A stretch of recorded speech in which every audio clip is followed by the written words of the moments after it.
दोस्तों नमस्कार, स्वागत है आप सभी का फिर से हमारी एक नए वीडियो में। दोस्तों एग्री स्टेक का पंजीयन करते समय आपको इस तरह की दिक्कतें आ सकती हैं और इस तरह की दिक्कतें किनको आने वाली हैं, पूरी जानकारी इस वीडियो के माध्यम से आपको हम देने वाले हैं। साथ ही आपको सॉल्यूशन बताने वाले हैं कि कैसे आप अपना एग्री स्टेक का पंजीयन कर पाएंगे। यदि आप अपने एग्री स्टेक का पंजीयन नहीं करेंगे तो उस स्थिति में आने वाले सत्र में आप मंडी में अपना धान नहीं बेच पाएंगे। साथ ही साथ जितने भी सदस्यों का नाम आपके खाते में दिया हुआ है उन सभी का अलग अलग एग्री स्टेक होना अनिवार्य है। साथ ही साथ आप एग्री स्टेक कराएंगे तभी जा करके आने वाले सत्र में आप मंडी में धान बेच पाएंगे। तो दोस्तों आपको एग्री स्टेक करते समय कुछ दिक्कतें आ सकती हैं। साथ ही साथ ये दिक्कतें किनको आ सकती हैं। तो दोस्तों आप सभी को बता दूं, यदि आप एग्री स्टेक करवा रहे हैं, साथ ही साथ आपके एक ऋण पुस्तिका में 4, 5, 6 जितने जने का नाम है, तो जितने जने का आपको एग्री स्टेक करना है तो सबका एग्री स्टेक करने के लिए आपको अलग अलग मोबाइल नंबर लगेगा। एक ही मोबाइल नंबर से 2 जने का एग्री स्टेक नहीं होगा, अर्थात एक जने का केवल एक ही मोबाइल नंबर से ही एग्री स्टेक कंप्लीट होगा। क्योंकि बहुत जने का ऐसा रहता है कि एक ही मोबाइल एग्री स्टेक करवाने के समय देते हैं किंतु उनका मोबाइल नंबर नहीं लेता, ऑलरेडी एग्जिस्ट करके दिखाता है। तो दोस्तों उस स्थिति में यदि आपके साथ भी ऐसा होता है तो आपको दूसरा नंबर आपको लगेगा। दूसरा नंबर के माध्यम से ही आप अपना एग्री स्टेक का पंजीयन को पूर्ण करा पाएंगे, क्योंकि OTP के माध्यम से ही आपका एग्री स्टेक का पंजीयन पूर्ण होता है।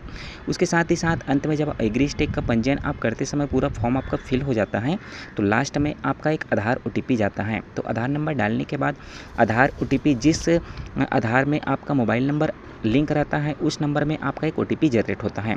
तो वो OTP वही नंबर पे जनरेट होगा जो आपके आधार से लिंक होगा।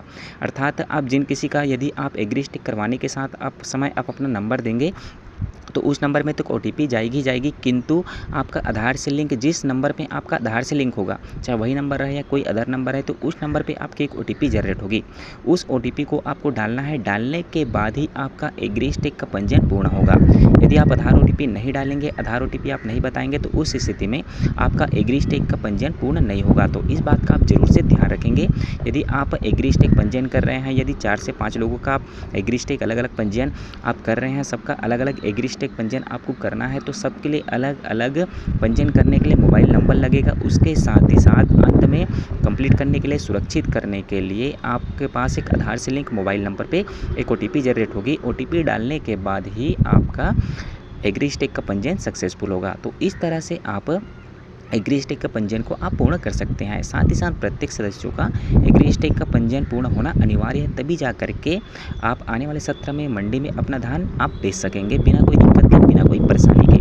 तो दोस्तों यदि आप एग्री स्टेक पंजीयन कर रहे हैं, साथ ही साथ आपके घर में केवल एक ही मोबाइल फ़ोन है, साथ ही साथ आपके जो खाता है उसमें 3 से 4 सदस्यों का नाम दिया हुआ है, तो आपको 3 से 4 लोगों का एग्री स्टेक पंजीयन आपको अनिवार्य रूप से करना है। साथ ही उन लोगों का पंजीयन करने के लिए आपको अलग अलग मोबाइल नंबर आपको लगेगा, तभी जा करके आपका एग्री स्टेक पंजीयन होगा। तो दोस्तों इस तरह से आप अपना एग्री स्टेक का पंजीयन आप पूर्ण कर सकते हैं। दोस्तों कोई जानकारी आपको समझ में ना आई हो तो कमेंट करके पूछ सकते हैं। मिलते हैं दोस्तों अगले वीडियो में कोई नई जानकारी के साथ, तब तक के लिए जय हिंद, जय भारत।